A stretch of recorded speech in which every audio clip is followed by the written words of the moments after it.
Hey, it's Sparky Fifer, 1250 AM, The Fan, beautiful Milwaukee, Wisconsin. Follow me on Twitter at Sparky Radio. Nathan Marzian, not with us this afternoon, mainly because I have flag football tonight with a kid. I have Cub Scouts tonight with a kid.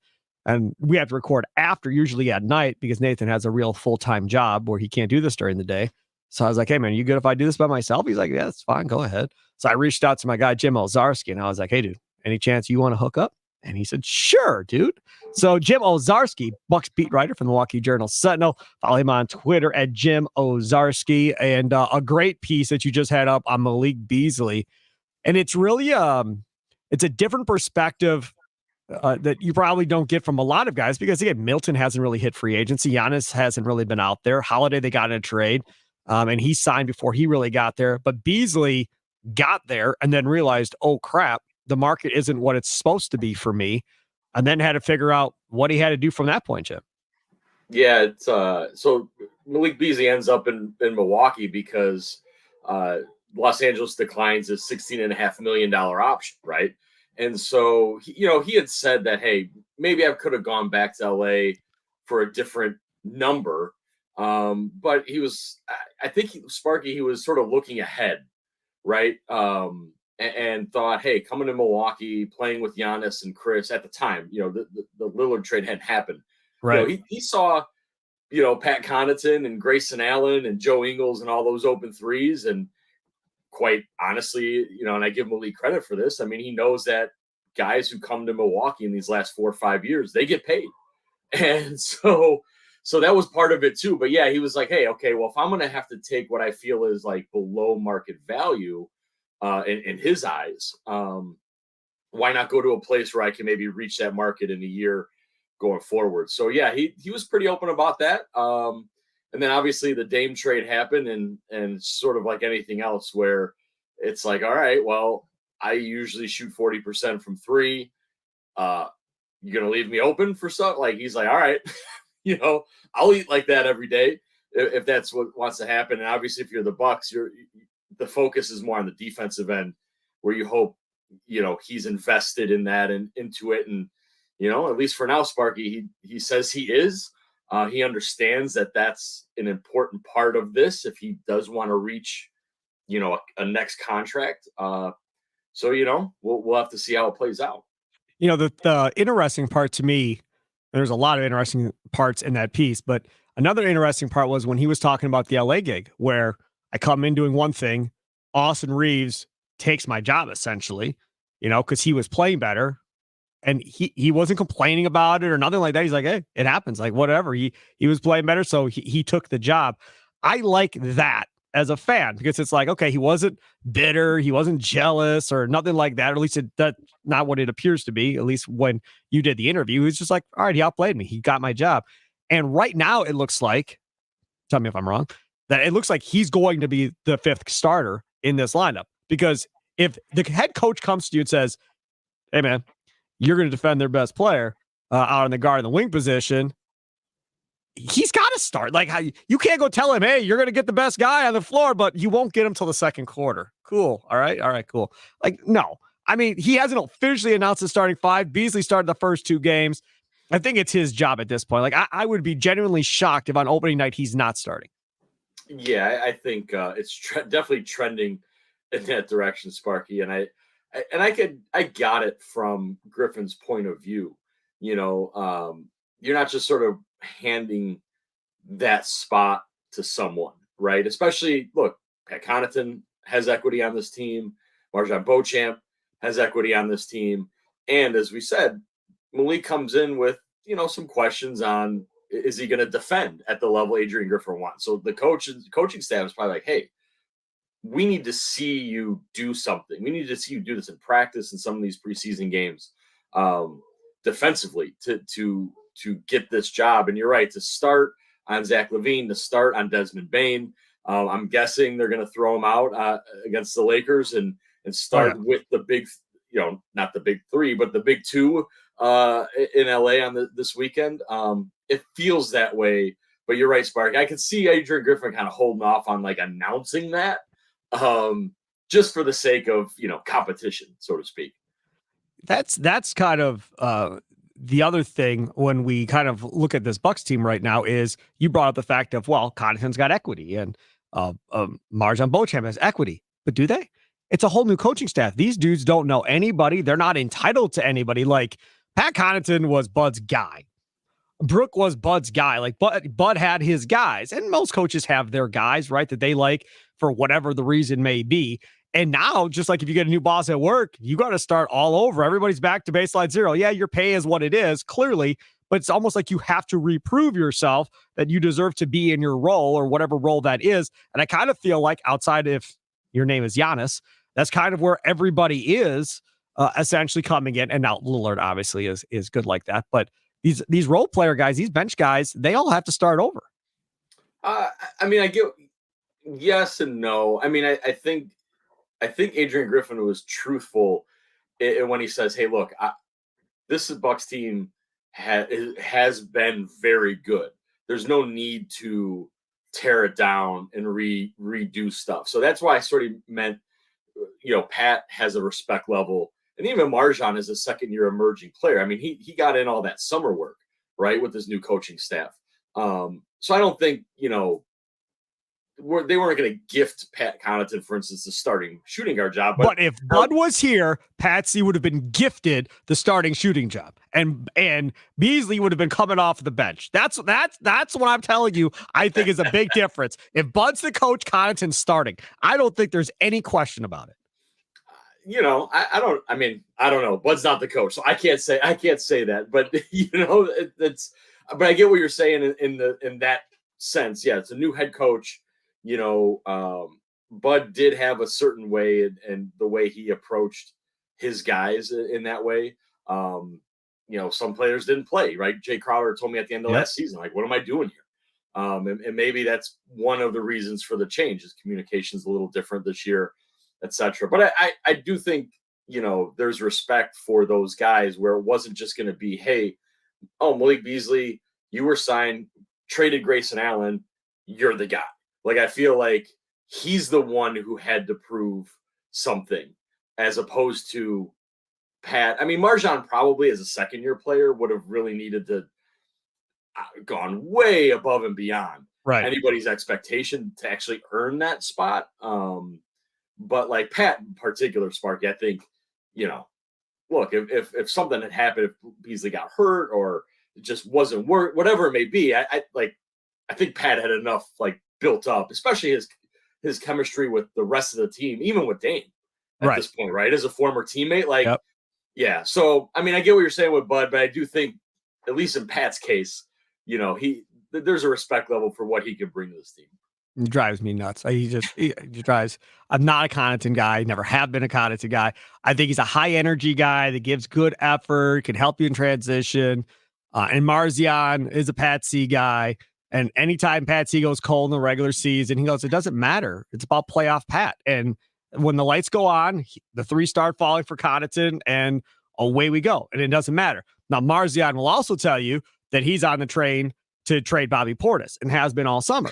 And he said, it's not about that I don't like Bobby. It's just that when you get to the postseason, Bobby Portis is not necessarily the same guy.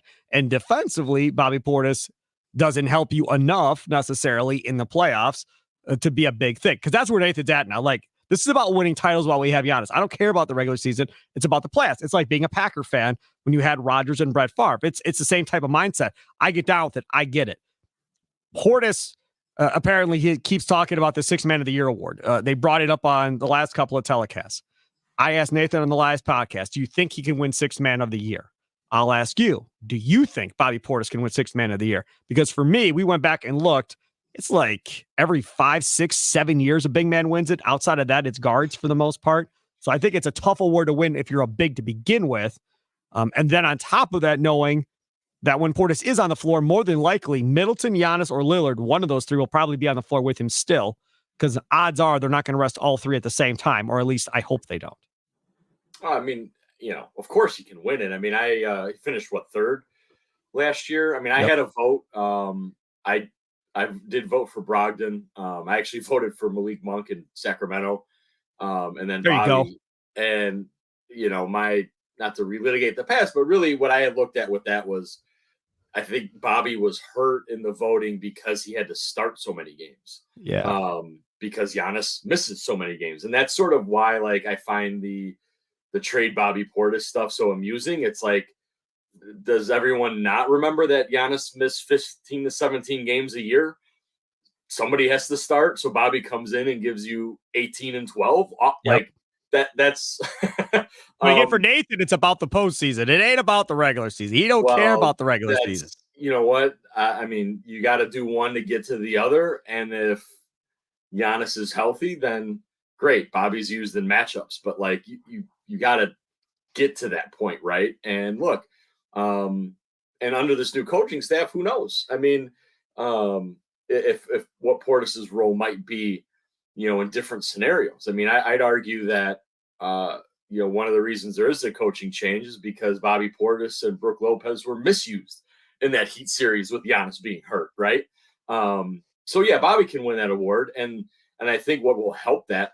I don't have a vote this year. That goes to the Eric Name at the Athletic. We rotate that vote to Milwaukee. So it's not my responsibility this year. But if Giannis is healthy and plays 70 plus games for the first time in a while, that'll probably help. And look, Bobby's Giannis's backup. So are there scenarios where Giannis plays the 5 and Bobby's the 4? Sure. But a pick and roll with Bobby Portis and Dame Lillard, Bobby's going to have 15 footers all day. No doubt. Right? Because Chris is over there. And look, Bobby and Chris are kind of like the mid-range masters in my view of the Bucks.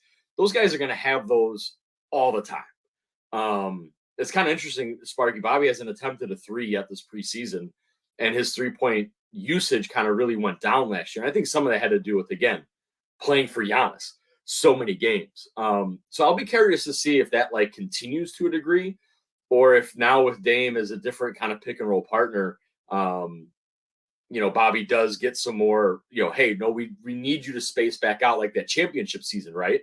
Where he kind of emerged as this guy making 40% of threes, 6.5 threes a game, so attempts a game. So Bobby, I think is Bobby and Chris are a couple of guys, Sparky, that I think when it's all said and done, the raw numbers, and they might have some blow up games. You're like, those are guys who are going to benefit from this trade that, as of yet, we're not really talking about. No, but we all know Lillard is unbelievable. So, I think everybody talks about, and you're right, everybody talks about how it's going to benefit Giannis, but it's going to benefit everybody, from that perspective. What about Brook Lopez? How has this transition been for him? Because he really took steps under Bud, say what you want, but he wasn't no outside shooter when Bud got him.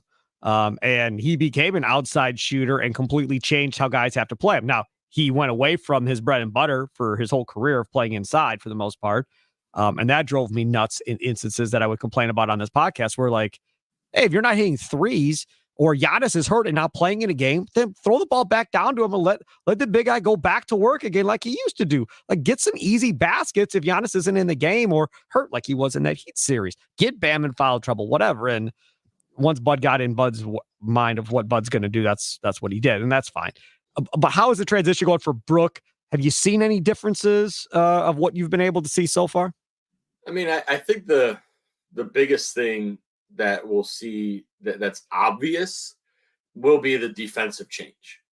Look, they're still going to play drop. I mean, you have Brook Lopez. Have to.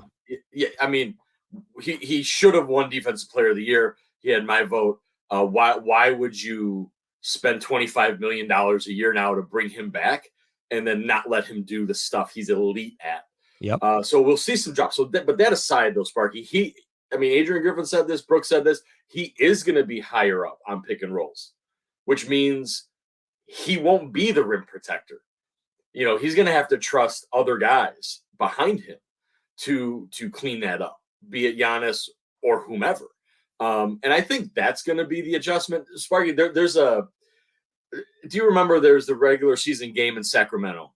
Brook ended up getting ejected. It was the one where he pushed Trey Lyles at the end. I do. Giannis. Well, the way that game started, Sacramento's hype, right? They're thinking this is like a finals preview. It's a big game for them. And the opening moments of the game, it was clearly going to be man to man, like Brook on Domantas Sabonis. everyone follows their person. Well, in the first couple of possessions, I think Chris and Giannis had like helped off their man to DeMontis, leading to buckets. And Brook just flipped he was yelling at those dudes for not sticking to the plan, right? And so, and the reason I bring that up is because he is such a competitor. He's so smart. And generally speaking, if there's an error on defense, I tend to think it's someone else. So I think it's going to be interesting to see Brook adjust to that. Like, okay, we need you way up here on this pick and roll. You got to trust these guys to do the right thing behind you. And then maybe there's an uncontested dunk or a layup.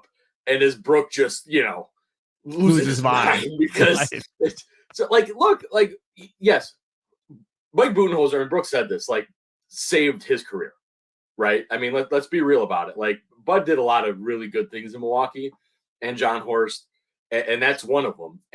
But one of the reasons they got along to a degree was Bud, I think, was able to go back and forth with Brook. How many times did we see them jawing at each other's sidelines, or we would mess with them in practice? So that'll be an interesting adjustment, I think, for Bucks fans. Now, offensively, I think we'll see 3-point Brook, and I think we'll see Brook as a roller. I know, again, you brought up, Giannis and Dame. Well, Brook's a 7-foot big who can get to the basket in 2 steps also. Yep. So what are you going to do there? And obviously that can prevent some pounding on Giannis. He kind of told us the other day, Sparky, if I got to set 50 screens, I will, but he's not. No, no one really wants that. And I think after a few giant people run into his hips, he's not going to want to do that all the time either. So, Brook offensively, I think Brook as that roller in that pick and roll. And again, we talk about Dame and he deserves that oxygen, Sparky, but the Chris Giannis middle pick and roll won them a title, right? And they went away from it. The small, and again, another, I think, thing that Bucks didn't lean in on in that Heat series, the Giannis Brook pick and roll against the Heat was bananas. They had no answer for that. That was it, game 4? They ran it 3-4 straight times, and it was just dunk, dunk, dunk. Heat were like, what is this? And then they got away from it and whatever. But so I think there's so many other options with Brook than just big guys shooting threes or a post up, for instance. And that could be really exciting to watch. I will say this in Bud's defense. When they fired Bud, was I mad that they got rid of Bud? No, because I was never a huge Bud guy necessarily. But I did say once they won the championship and he made his adjustments throughout those series, enough, y'all got to back off here, give him some breathing room for a couple of years. And you have Middleton get hurt in a series, Giannis gets hurt in the Heat series, and then you want to say, well, he didn't make this adjustment, he didn't do whatever. Yeah, his brother died during the series. To me, there's no chance I'm coaching that series. I'm done. My brother tragically dies one way or the other. Good luck to y'all. I'm going to go mourn. I'm not coming back to try and coach the series because I can only imagine what your brain is like at that point. You're going to have that tragedy over here. Now you got to try and compartmentalize that in this side of your brain and then go focus on trying to win a playoff series. I don't know, man. That's really tough. A, your best player ain't playing. And then B, you have that mentally to try and go through. That's a tough sell for me. And I get, the Bucks probably already had in their mind made up that if it didn't work out again this year, they were going to go in a different direction. And that's fine. It is what it is. But that part of it is what I always remember about how that kind of whole thing went down. All right, let's talk more about the other players on this team. What about Payne? Because they got him late. Made all the sense in the world because he was looking to go to the best team possible to win a championship, whatever the case may be. You don't see him in exhibition game 1. You see him against Memphis, and as we all know, it's one of the ugliest jump shots in the NBA. It falls from time to time, but it is so ugly. But having said that, what made me happy was, you get that pass from about almost midcourt. He turns, chucks it to Brook Lopez, who finishes, and it's essentially one pass from him, and you score, and you're going, okay, that's good. Being able to hit guys in stride, going to the rim like Brook, and you go, okay, that's a backup point guard that can initiate, run the offense, and keep the ball moving, and we're not going to be dribble forever. And to me, that's exactly what they needed. So I think that's a win, regardless of how much the jump shot it's going to make me nauseous throughout the season. Look, Payne, obviously, I think Bucks fans remember him from that Phoenix series, and he sort of found, a role. And I think, maybe the balance with Cam is when he's out there, it's okay. What's the best shot? Initiating offense, you're right, is probably getting it to the other guys first. So we'll see that. But he's a veteran. I don't know everything about, what went down in Phoenix and why that wasn't going to work. Obviously a salary dump issue as they were trying to clear space for Bradley Beal, etc. But it is a good signing to start this year, Sparky, for sure, because Damian is going to need time off, right? And like Giannis, this was the same question they had when Drew was on the team. Who's the backup? Like, are you really rocking with 3 two-way players, right? As the backup point guard? And at that point, and now I'm sure the team will not even talk about this, but I'm sure the idea was agreed. Giannis, Chris, Drew. Those are your 3 point guards. And the Bucks have won a lot of games with that, right? Well, now obviously it's a little bit different, and Payne will be interesting to see how he fits in. And, again, I don't think he's lighting up the world defensively. We started this podcast talking about Malik Beasley, where I think, if anything, not that he's not going to play, but I'm sure that's what Adrian Griffin and the coaching staff want to see more than offense. Because at this point, I think we know what Cam can bring to a team. As you said, Sparky, setting it up, knowing what to do.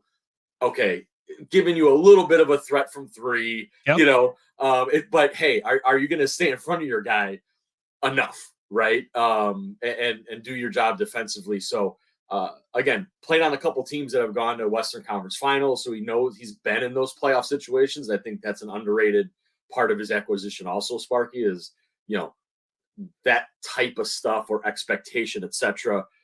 Not new to him. So I think you're right. Of all the scenarios of available veteran point guards, like at Sparky, it was like George Hill, Ish Smith, Matthew Dellavedova, all guys that were here. I mean, would you want to run all those dudes back here? No. So I think Payne that worked out for both parties. You keep bringing up defense.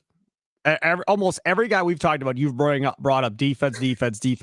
Clearly, that's what Adrian Griffin is all about. And we'll get to the offensive coaches that he brought in to help with this offense. But because of that defensive mentality, practices are not necessarily the same as they were with Bud either. No, I got a story up at jsonline.com, and there's no 2 better people to talk to about stuff than Bobby Portis and Jay Crowder, because those guys don't mince words. And Bobby was flat out just like, hey, there's some stuff that we couldn't do before under Bud.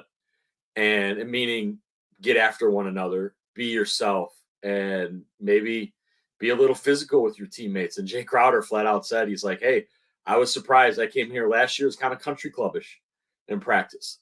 And now, and he said that matter of fact, right? And Bobby and Pat and Giannis in particular, like, look, we won a lot under Bud. So they're not, and a championship. So it's one of those interesting things, Sparky, with the new coach, right? Like, it's different. They just can't say remember where he's coming from.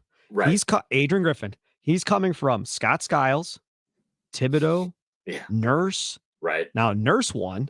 Those other 2 haven't won jack.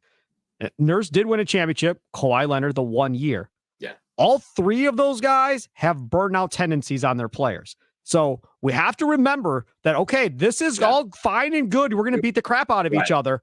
But what is this going to look like in 3 or 4 years? Are we still going to want to have Giannis getting the crap beat out of him in practice? Like, I don't think this is a long-term solution. I don't. It's fine for the awe and shock factor of I'm your new coach and we're going to play it physical and we're going to play defense and I'm going to instill this. I don't think long-term you can play like this, though. I think Adrian knows that. But as of now, everybody's healthy, right? You're reset. Like Giannis came down after that practice. This practice I wrote about was the one before the Bulls game. Sparky, they went 2 hours and And Giannis came down hours later. He's just in a lather. He's hyped up. He's fired up about this.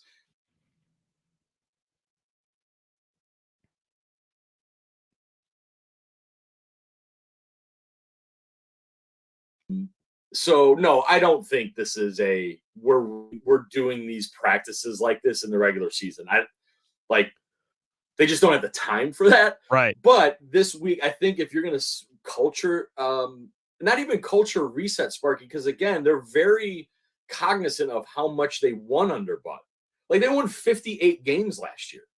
So you're not reinventing the wheel. I think if you're Adrian Griffin, what you're trying to do is if you want this team defensive mentality where you're all trying hard, what better way to do that than have really hard practices where you're setting hard screens on one another, you're finishing hard and dunking on people's heads in practice and letting everybody know about it, right? Or you're getting into one another.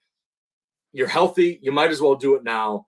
And I think, as Jay said, look, it's if we're going to do this to one another now, I trust you now to handle it when we're playing an opponent, right? And so Jay's like, that's how that actually translates on a basketball court. So yeah, Sparky, I wouldn't worry about, hey, they're like practicing for 2 hours in January, February. But I do think it is an important element of this camp, this coaching staff here in the early going. The other thing is the assistant coaches. Terry Stotts, Prunty, both have been here. Prunty, an interim head coach. Stotts was the head coach. I never thought I'd see either one of them back on the Bucks sidelines, especially not as an assistant coach. But again, this whole, it came up the week of. You hired Terry Stotts, and you had no idea you were going to go try and get Lillard? Come on, man. I mean, not really. So either way, you got Stotts, you got Prunty. I love both guys. I love the hirings of both guys. Be very clear about that. I think Stotts did a good job offensively in Portland when he was there. They won a hell of a lot more games than they were winning since he's left. I'll tell you that much. And the fact that they get Lillard now to go with Stotts, who knows his strengths, his weaknesses, what he likes, what he doesn't. Like, they've got as much intel on Lillard as you could possibly ever get with a guy sitting on the bench right next to Adrian Griffin. Like, oh yeah, he's tired. Go get him. Right? Now he's good. He'll be fine. Just let him go. He'll be all right. He'll get himself out of this. Like, that type of stuff in game situations is invaluable to Adrian Griffin and this Bucks coaching staff. To me, that's probably the Stotts hire is probably the move outside of Lillard. It's probably the second move of the offseason. Yeah, and that obviously, Sparky, goes back to June, right? Or late May, when Adrian was hired. And it was, shortly thereafter, it was, okay, Terry Stotts is probably coming in as one of his assistants.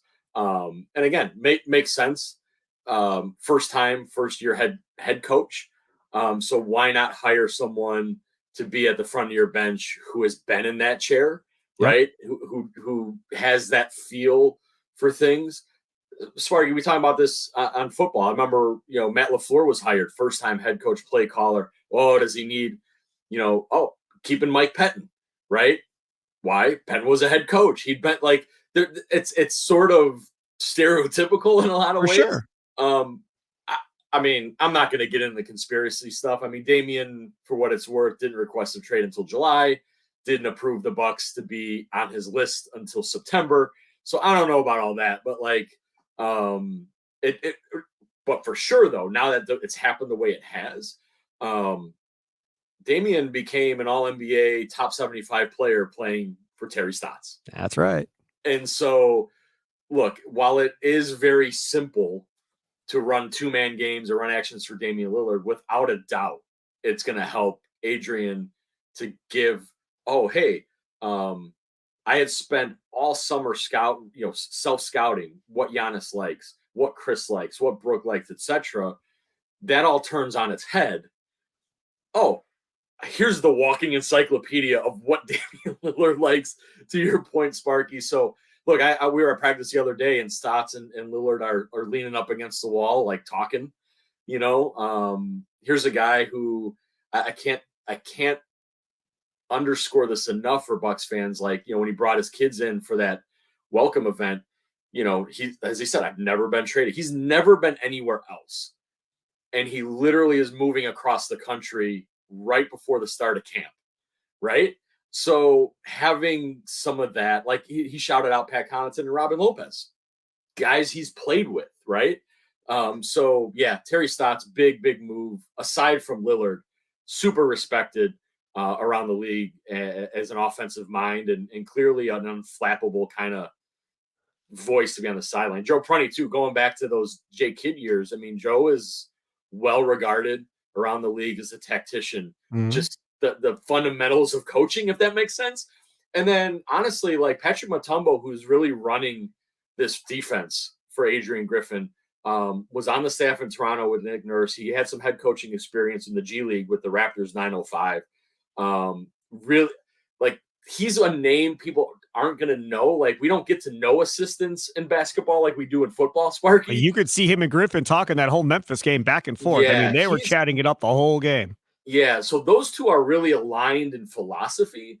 But Patrick, from what I've heard from other coaches, like he's a coach's coach. You know, like people like what he does. So, you know, obviously we'll see it all develop. But as of now, you know, those guys, it seems like have been good fits for Adrian Griffin. You know what else I want to see? When Jason Kidd was here, Jason Kidd be like, hey, Joe, draw this out of bounds play up for me, please. Yeah. Hey, Joe, end of game. Come up with something good for me, bud. When Mark Jackson was in like Golden State, he never drew up his own plays. Mike Brown, once he was in Cleveland, he didn't draw up his own plays half the time. So I want to see what this looks like. So like, is Adrian Griffin drawing up the play coming out of the sidelines? Is it Stotts? Is it Prunty? I mean, you've got literally, he could do his own if he wants. Stotts could be like, hey, I got something for Portland I know Lillard loves. I'd love to run it. Right. Go ahead, draw it up. And Joe might be like, hey, I got something I know Giannis likes to run, whatever. Right. Like, I mean, the amount of knowledge that you have, I don't think Bucks fans truly understand how much knowledge really is going to be in that huddle and timeouts discussing what they want to do. This is probably, and again, I don't know how good Griffin will be as head coach, but just from a knowledge standpoint, this is probably the most knowledgeable Bucks coaching staff they've had in a long time. Yeah, it's in terms of knowing their personnel and being new. Look, I mean, Bud's staff, you know, Charles Lee's probably, you know, head coach in waiting. He's now with Drew Holiday in Boston. Yep. Right. Great job by Boston. Yeah, and so you know, I think there are good coaches under Budenholzer. Obviously, a couple of guys are head coaches now. Exactly. So.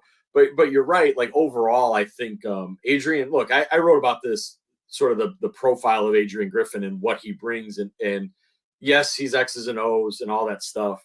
Ron Adams told me this. He longtime Bulls assistant. He was actually here in Milwaukee for a while. Now in Golden State, right? And he said, hey, everybody's stuff is basically the same. Maybe some guys have like. Their X's and O's are a little bit better and maybe some are a little bit worse. He's like, it's all about that relationship part of it and the buy-in part of it. And Adrian Griffin, like 100% across the board of people I talked to, Sparky, almost, you know, a couple dozen former teammates, former players, former coaches he coached with, his boss, etc. Like the Bucks are going to buy into him. And then, so that's one thing. And you're right. We're going to see, is he going to call timeout at the right time when the opponent goes on a 15-0 run in the fourth quarter of the playoffs? Or is he going to sit with like George Karl with his arms crossed and just see if they work it out? So, but which is it? That we will find out. But to your point, look, I think the Chicago game, you know, I think Terry Stotts was involved in that sideline, the play for Marjan to hit the corner three. Yep. And then Adrian calls time. And I don't know I wasn't watching who was what. I couldn't quite see from our spot who drew, you know, how that last play where Marjan came off the timeout, 30 seconds left. Great play. Got him to the bucket. He just missed it. But to your point, though, like, I don't know even if that matters, right? But you have so many options. Because you have so many options and a lot of trust. You already got a lot of built-in trust among the key players with those assistants. I mean, it's just wild. This whole thing is so crazy to me. This whole thing. And again, Horace deserves a lot of credit for the whole thing. The one thing John, on the way out here, because we got to wrap it up, but on the way out, the one thing John preached at the end of when they got eliminated from the postseason, the same thing I was saying on this podcast was they looked old and they looked slow to me. And Crowder, you can complain all he wants. He really looked old and slow when he was out there. I had no fault about not playing him. But that was something that I thought was an issue. And then we get to the offseason and Horst says, we got to get younger and more athletic. Okay, cool. I'm in. So now you go get a couple of rookies to add into this mix that are definitely athletic, right? I don't know about shooting for Jackson Jr., but they're athletic and get out and run a little bit. You add that to what you already had in Marjan Beauchamp. It's kind of interesting what this looks like. I don't know if any of those guys are playoff rotation guys. I don't think so. I think they'll all be on the bench watching in the playoffs. But it does lead you to the idea of, okay, depending on how you all develop throughout the year, and that's only a one-year deal for Malik Beasley, maybe one of you all might be in that position to go get that 2 job next year to play with these other 4 guys. Yeah, 100%. That's a way to circle back to how we started this. Beasley is just going to turn 27. Yep. So like young just being able to sign him was sort of I think a coup for the Bucks. Like 26-year-old 40% 3-point shooters who can dunk easily. Yep. Don't fall in the Bucks' lap like that. And yeah, they did make sort of this concerted effort to bring in Livingston and Jackson Jr. That was very intentional on draft night. Ty Lindell Wing, Ty Washington Jr., former first round pick a year ago. Again, salary cap casualty. Scoop them up right away because again, the Bucks just don't have first round picks. So their one just happened to be there. Who is he? What is he about? They don't know. But to your point, Sparky, you're right. That those are the edges that John Horst now is going to have to work. Even if Giannis signs, this offseason, if they like Beasley enough to extend him next year, they don't have picks, they don't have money. So these are the guys that need to fit in some capacity. And finally, Sparky, you mentioned the coaching, loop it back to that. A lot of these guys are known for player development. I'll be writing about this next week at jsonline.com. I talked to all those guys about what that means. And how, what is player development? How are you being coached right now, right? And, they all feel they've gotten better in just this short amount of time. And that's what they're going to need to go the Miami route and find some undrafted second-round guys who maybe not be stars, but just be a rotation player. 18 minutes. I know that's not sexy, but like Marjan Beauchamp doesn't have to be an all-star to be a success right? Like he's just got to be able to play 22 minutes. And that's like, wow, that's good. Right. For so sure. That's another part of this team that you're right, Sparky, I think will be an undercurrent to the start, the party happening above the water is what those young guys do throughout the year. That's so excited. I don't know what you think. This is probably the most excited this fan base has been probably since they won the championship. There wasn't this type of current going into the season. Even coming off the championship, there wasn't this type of excitement level. I mean, Sunday night, it's Lakers and Bucks, and nicely done by everybody involved to make sure it's the ESPN game with LeBron involved. Because the last night, Lakers played the Kings, and there was no LeBron, no AD. They're both sitting out. Why? Because they're going to play in that Bucks game. So that's going to be the game against Sunday Night Football. You're going to get LeBron, AD, Lillard, Giannis, Chris Middleton, who apparently is healthy but can't play. But they're all going to be out there together. And I guarantee you in Milwaukee, if that doesn't have gigantic numbers with Lillard on the floor with Giannis, I'll be shocked. Right, with a Packers bye week, right? Who cares? Right, even better, right? The Packer bye week, yes. So, you're right. Because, look, Drew's trade, that we all forget context sometimes. Drew's trade was just as shocking to me as Lillard. But we're all still in the pandemic. It wasn't about that. It was about Giannis's extension, right? And defending that title, you're right, Sparky. There was a huge buzz to start that year. Mm-hmm. And then it just sort of settled into the expectation. Yeah, look, there's a pair, and I wrote this. I mean, there's a parallel to acquiring Drew Holiday 50 years after Oscar, the point guard that got you over the top. Legitimate, comparison there. However, Damian is more akin to Oscar in terms of the star power and how good he is. Yeah. And you're right.